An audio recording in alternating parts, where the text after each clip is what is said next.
Hello everyone, welcome back to our channel. आज के इस वीडियो में हम डेली यूज होने वाले वर्ड्स को कवर करने वाले हैं। आप लोगों को ये तो पता है कि अगर हमें इंग्लिश में कॉन्वर्सेशन करनी है तो हमारे पास बहुत सारे वर्ड्स होने चाहिए। ऐसे वर्ड्स होने चाहिए जो हम डे टू डे कॉन्वर्सेशन में यूज करते हैं। तो आज के इस वीडियो में आप लोगों के लिए कुछ ऐसे ही वर्ड्स लेकर आई हूँ जो आप प्रैक्टिकल कॉन्वर्सेशन में ज्यादातर यूज करते हैं। बहुत ही कॉमन है बट बहुत ही ज्यादा यूजफुल है। अगर आप ये नहीं जानते हैं तो आप इंग्लिश में कॉन्वर्सेशन करना तो भूल जाओ। तो ये बहुत ही ज्यादा इंपॉर्टेंट है, इसलिए आपको वीडियो में एंड तक बने रहना है। चलिए वीडियो को स्टार्ट करते हैं और अपनी वोकैबुलरी को एनहेंस करते हैं। Today our first word is every. Every का मतलब क्या होता है? एवरी का मतलब होता है हर एक। मान लो आप मेरे सामने बहुत लोग खड़े हैं तो मैं बोल रही हूँ कि एवरी। एवरी यानी कि हर एक को टॉफी मिलेगी। तो हर एक के लिए आपको कौन से वर्ड का यूज करना है? एवरी का यूज करना है। Next word is who. Who का मतलब होता है कौन। हु मीन्स कौन। जैसे कि अगर आपको बोलना हो कि कौन कौन जाना चाहता है तो आप कौन जो बोलते हैं ना, कौन के लिए आपको हु वर्ड का यूज करना है। ये एक्चुअली WH वर्ड होते हैं। इसका यूज हम नहीं जानते कि कौन पर्सन है। पर्सन के लिए हम हु वर्ड का यूज करते हैं। नेक्स्ट है आवर। आवर का मतलब होता है हमारी। आवर मीन्स हमारी। ये हमारी किताब है तो हमारे के लिए आप आवर का यूज कर सकते हैं। नेक्स्ट है हाउ। हाउ का मतलब होता है कैसे। हाउ मीन्स कैसे। ये भी हमारा WH फैमिली वर्ड्स है। ये कैसा है, आपका स्वास्थ्य कैसा है, ये कैसे काम करता है, यानी कि आप किसी की प्रोसेस या मैनर के बारे में पूछते हैं तो वहाँ पर हाउ का यूज किया जाता है। Next word is there. There का मतलब होता है उनका। देखिए दो वर्ड होते हैं, एक होता है देयर यानी कि उनका और एक होता है देयर यानी कि वहाँ। दोनों अलग होते हैं, दोनों के स्पेलिंग अलग होते हैं लेकिन प्रोनाउंसिएशन एक ही तरह से किया जाता है, इसलिए स्टूडेंट बहुत ही ज़्यादा कंफ्यूज होते हैं। तो आपको ध्यान रखना है THEIR। देयर को हम बोलेंगे उनका, ठीक है। नेक्स्ट है इफ। इफ का मतलब होता है अगर। आप ऐसे कंडीशनल सेंटेंसेस में इसका यूज करता है ना, अगर मैं डॉक्टर होती, अगर मैं हवा में उड़ पाती, यानी कि अगर जो आप बोलते हो ना, यानी कि वो जो कंडीशनल सेंटेंसेस आप यूज करते हो उसमें इफ का यूज किया जाता है। Next word is got. Got का मतलब होता है मिल गया। एक्चुअली ये वर्ब है। गेट का सेकेंड फॉर्म गॉट होता है, ठीक है। इसका फर्स्ट फॉर्म होता है GET गेट, ठीक है। गेट का सेकेंड फॉर्म ही हमारा गॉट होता है जिसका मतलब हो गया मिल गया। नेक्स्ट है मैड। मैड यानी कि बनाना, खाना बनाना, या फिर आपने कुछ नया क्रिएट बनाया के सेंस में मेड का यूज करते हैं। ये भी हमारा पास्ट फॉर्म है। इसका अगर फर्स्ट फॉर्म देखने जाए तो इसका फर्स्ट फॉर्म हमारा मेक होता है। मेक का सेकेंड फॉर्म ही हमारा मेड होता है जिसका मतलब हो गया बनाया। नेक्स्ट है वेयर। वेयर का मतलब होता है कहाँ। वेयर मीन्स कहाँ। ये भी हमारा WH फैमिली वर्ड्स है। जब हमें पूछना होता है किसी प्लेस के बारे में कि तुम कहाँ हो, तुम कहाँ जा रहे हो, तुम कहाँ बैठ रहे हो, तो कहाँ के लिए आपको वेयर का यूज करना है। Next word is little. Little का मतलब होता है थोड़ा थोड़ा। देखिए जो आप काउंट नहीं कर सकते ना, वहाँ पे हम लिटिल का यूज करते हैं। लिटिल का यूज हम वहाँ करेंगे जो हम काउंट नहीं कर पाते हैं, ठीक है। जैसे वाटर हो गया, आपको बोला कि थोड़ा पानी दीजिए, तो थोड़ा पानी, पानी को आप काउंट नहीं कर सकते तो वहाँ पे आप लिटिल का यूज कर सकते हैं, ठीक है। नेक्स्ट है फ्यू। फ्यू का मतलब होता है कुछ। फ्यू मीन्स कुछ। नेक्स्ट है ऑल। ऑल का मतलब होता है सभी। सभी चीजें मुझे चाहिए, तो सभी के लिए आपको कौन से वर्ड का यूज करना है? ऑल का यूज करना है। Next word is will be. Will be हमारा एक तरह से हेल्पिंग वर्ब होता है। फ्यूचर कॉन्टिन्यूअस में इसका यूज किया जाता है जिसका हिंदी मीनिंग होता है होगा। होगा बोल लो या रहा होगा, मतलब कोई काम जब आपका कंटिन्यू चलता है तो वहाँ विल बी प्लस वर्ब का फोर्थ फॉर्म का यूज करते हैं, ठीक है। नेक्स्ट है अदर। अदर का मतलब होता है अन्य। जैसे आपको कोई चीजें पसंद नहीं आई तो आप बोलते हो ना अन्य दिखाओ, यानी कि अदर दिखाने के लिए आप बोलते हो, तो अन्य के लिए आप अदर का यूज कर सकते हो। नेक्स्ट है वेरी। वेरी यानी कि बहुत, बहुत सुंदर, वेरी ब्यूटीफुल, ऐसे हम यूज करते हैं ना, तो बहुत के लिए वेरी का यूज कर सकते हैं। नेक्स्ट है अगेन। अगेन का यूज होता है दोबारा। दोबारा बोलो, दोबारा बोलो, तो दोबारा के लिए आपको क्या यूज करना है? अगेन का यूज करना है, ठीक है। नेक्स्ट है हिम। हिम हमारा ऑब्जेक्ट होता है। किसका ऑब्जेक्ट होता है? ये हमारा ही। किसी बॉय के लिए हिम उसका ऑब्जेक्टिव केस, किसी बॉय का ऑब्जेक्टिव केस हिम होता है। यानी कि ही हम किसी मेल पर्सन के लिए यूज करते हैं, उसका ऑब्जेक्टिव केस देखने जाए तो हिम हो जाता है जिसका हिंदी मीनिंग होता है उसका। अगर हम सी यानी कि किसी फीमेल के लिए यूज करते हैं सी, अगर सी का ऑब्जेक्टिव केस देखने जाए तो वो होता है हर, जिसका हिंदी मीनिंग होता है उसकी। हर मीन्स उसकी और हिम मीन्स उसका। ये हम बॉय के लिए हिम का यूज हम बॉय के लिए करेंगे और हर का यूज हम गर्ल के लिए करेंगे, ठीक है।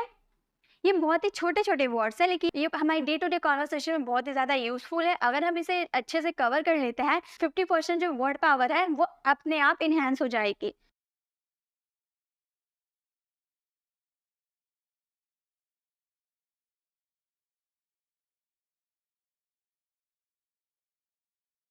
क्योंकि आप लोगों को पता है कि बिना प्रैक्टिस के कुछ नहीं हो सकता, इसलिए प्रैक्टिस करना बहुत ही ज़्यादा ज़रूरी है। तो आप इसे ज़्यादा से ज़्यादा प्रैक्टिस कीजिए। अगर मैं आपको एक-एक बार पढ़ के बता रही हूँ, तो आपको इसे 5-5 बार पढ़ के खुद इसे आपको खुद इसे बोलना सीखना होगा। आप अपने फ्रेंड्स के साथ शेयर कर सकते हैं, ताकि आप जो सीख रहे हैं, आपका फ्रेंड भी वही सीखेगा। फिर आप अपने फ्रेंड के साथ इंग्लिश में कॉन्वर्सेशन कर पाओगे इन सारे वर्ड्स का यूज़ करके, ठीक है? तो आप इसे शेयर ज़रूर कीजिएगा, ऐसी वर्ड्स में नहीं पहुँच पाए। और आप इसे लाइक ज़रूर कीजिएगा, क्योंकि आप लोगों की लाइक से हमें मोटिवेशन मिलती है ऐसी वीडियोस बनाने की। नेक्स्ट हमारा वर्ड है एक्साइटेड। एक्साइटेड का मतलब होता है उत्साहित। एक्साइटेड मीन्स उत्साहित। नेक्स्ट है फेयर। फेयर का मतलब होता है निष्पक्ष। निष्पक्ष यानी कि किसी का साइड नहीं लेना, ठीक है? जैसे कि मान लो आपने कोई गलती कर दिया और आगे वाले पर्सन पे इल्ज़ाम लगा दिया, तो मैं जानती हूँ कि आपने गलती किया, तो मैं आपका साइड ना लेकर जो इनोसेंट है उसका साइड ले रही हूँ।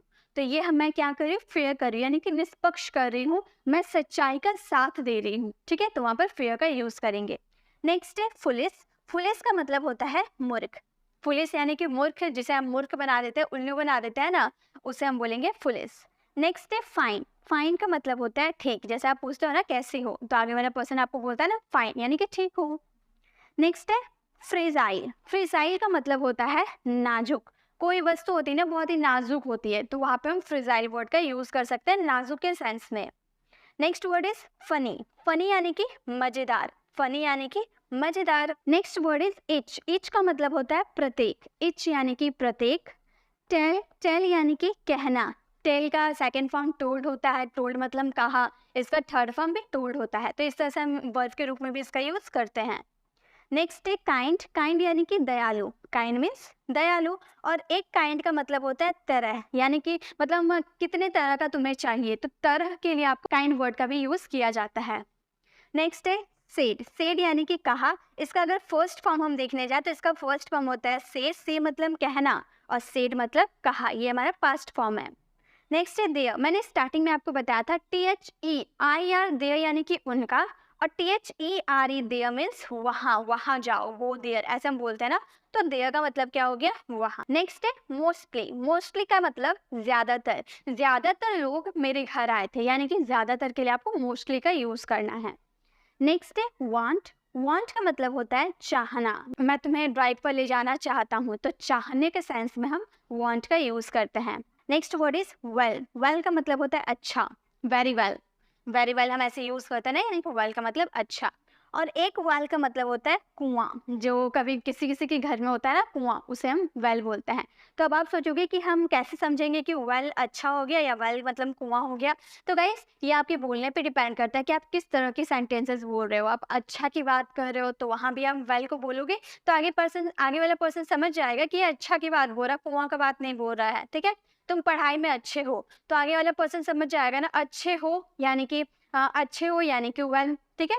या फिर आप बोल सकते हो उसके घर में वेल है, यानी कि वो समझ जाएगा कि घर में है, यानी कि अच्छा तो हो नहीं सकता, अब कुआं की बात कर रहा होगा, ठीक है? तो इस तरह से आप वेल का मतलब समझ सकते हो। नेक्स्ट है पुट। पुट का मतलब होता है रखना। पुट मीन्स रखना, कोई सामान रखते हैं ना, उसे हम पुट बोलते हैं। नेक्स्ट है मस्ट। मस्ट का मतलब होता है जरूर, जरूर, अवश्य, पक्का, इसके लिए हम मस्ट का यूज करते हैं। Next word is cheerful. Cheerful का मतलब होता है हंसमुख। चेयरफुल यानी कि हंसमुख। क्लीन। क्लीन यानी कि स्वच्छ या फिर साफ सुथरा, उसे हम क्लीन बोलते हैं। नेक्स्ट है क्रूल। क्रूल का मतलब होता है निर्दयी। जो मतलब कोई राजा होता है ना, बहुत ही निर्दयी होता है, अपने प्रजा पर अत्याचार करता है, मतलब उन्हें बहुत ही तकलीफ देता है, यानी कि उसे हम निर्दयी कह सकते हैं, क्रूर कह सकते हैं। नेक्स्ट है डार्क। डार्क का मतलब अंधेरा, ठीक है? डार्क का मतलब अंधेरा, अंधेरी रात, डार्क नाइट, इस तरह से हम यूज कर सकते हैं। नेक्स्ट है डिफिकल्ट। डिफिकल्ट का मतलब होता है कठिन। डिफिकल्ट यानी कि कठिन। नेक्स्ट है इजी। इजी का मतलब होता है आसान। डिफिकल्ट यानी कि कठिन, इजी मतलब आसान। Next word is need. Need का मतलब होता है जरूरत। नीड मीन्स जरूरत। ट्राई। ट्राई का मतलब होता है प्रयत्न। ट्राई करना यानी कि कोशिश करना, प्रयत्न करना, ठीक है? नेक्स्ट है नियर। नियर का मतलब होता है पास। नियर का मतलब पास होता है और फार का मतलब दूर होता है। नेक्स्ट है सेल्फ। सेल्फ यानी कि स्वयं। Myself, herself, yourself, ourself. इस तरह से हम क्या यूज करते हैं, सेल्फ का यूज हम करते हैं ना, वो स्वयं के लिए हम करते हैं। नेक्स्ट है एनी। एनी का मतलब होता है कोई भी, एनीबॉडी, एनीवन ऐसे यूज करते हैं ना, तो एनी का मतलब होता है कोई भी। नेक्स्ट है पार्ट। पार्ट का मतलब होता है हिस्सा। पार्ट का मतलब होता है हिस्सा, 3/4 पार्ट इस तरह से हम यूज करते हैं ना, तो पार्ट का मतलब हो गया हिस्सा। नेक्स्ट है सो। सो का मतलब होता है इसलिए। सो मीन्स इसलिए। विद का मतलब होता है साथ में, तुम मेरे साथ आओ, तो साथ के लिए आपको विद का यूज करना है। नेक्स्ट है बी। बी का यूज करते हैं होना का सेंस में, अंधेरा हो रहा है, मेरे दिन बद से बदतर हो रहे हैं, तो होना के सेंस में हम बी का यूज करते हैं। नेक्स्ट है यस। यस का मतलब होता है हाँ। यस मीन्स हाँ। नेक्स्ट है विल। विल का मतलब होता है गा, गे, गी, यानी कि फ्यूचर के लिए आप विल करते हैं, वो जाएगा, वो खाएगा, वो रहेगा, वो बैठेगा, वो सोएगा, तो गा, गे, गी के लिए आपको विल का यूज करना है। नेक्स्ट है व्हाट। ये हमारा डब्ल्यूएच फैमिली वर्ड है। व्हाट का मतलब होता है क्या। तुम्हारा नाम क्या है, तुम क्या करते हो, तुम क्या कर रहे हो, तो इसके लिए आप व्हाट का यूज कर सकते हैं WH. Next word is better. Better यानी कि बेहतर, मैं तुमसे बेहतर हूँ, I am better than you, तो बेहतर के लिए आपको बेटर का यूज करना है। नेक्स्ट है ब्रेव। ब्रेव यानी कि बहादुर, कोई बच्चा बहुत बहादुर होता है ना, तो हम उसे ब्रेव कहते हैं। नेक्स्ट है बिजी। बिजी यानी कि व्यस्त, मैं बहुत ही व्यस्त हूँ, व्यस्त यानी कि बिजी हूँ। नेक्स्ट है काम। काम यानी कि शांत, आप बोलते हो ना काम डाउन, शांत रहो, तो शांत यानी कि काम। नेक्स्ट है केयरफुल। केयरफुल यानी कि सावधान, केयरफुल रहो, बी केयर, सावधान रहो, बी केयरफुल, तो इस तरह से केयरफुल यानी कि सावधान।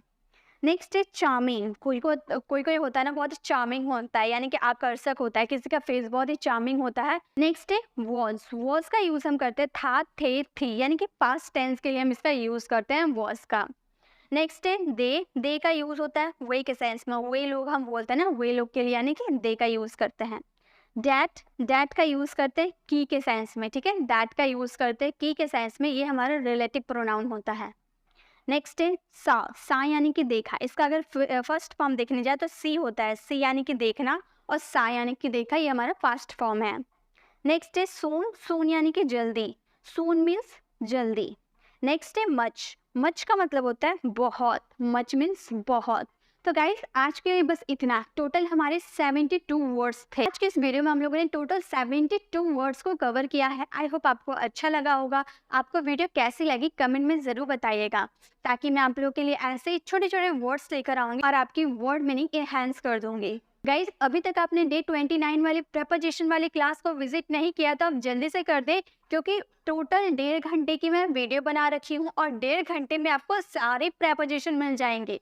तो आप लेफ्ट साइड क्लिक करके आप हमारी डे 29 वाली वीडियोस को विजिट करना तो बिल्कुल मत भूलिएगा। अगर आप उसे देखते हैं तो प्रेपोजिशन से रिलेटेड सारे डाउट आपको आज ही उस वीडियो को देखने के बाद ही क्लियर हो जाएंगे। और राइट साइड क्लिक करके आप हमारे प्लेलिस्ट में जाकर अगर आपको ऐसे ही और भी वर्ड्स चाहिए, आप हमारे प्लेलिस्ट को विजिट कर सकते हैं, उसमें बहुत सारे वर्ड मीनिंग आपको मिल जाएंगे। अगर आप हमारे चैनल पर नए हैं और आपको हमारी वीडियोस पसंद आ रही है तो आप सब्सक्राइब कर आने वाले बेल आइकन को प्रेस कीजिएगा, देन ऑल नोटिफिकेशन जरूर क्लिक कीजिएगा, ताकि जब भी मैं नई वीडियो अपलोड करूंगी आप तक नोटिफिकेशन मिलती रहेगी। मिलते हैं नेक्स्ट ऐसे ही इन्फॉर्मेटिव वीडियोस के साथ, तब तक के लिए कीप लर्निंग।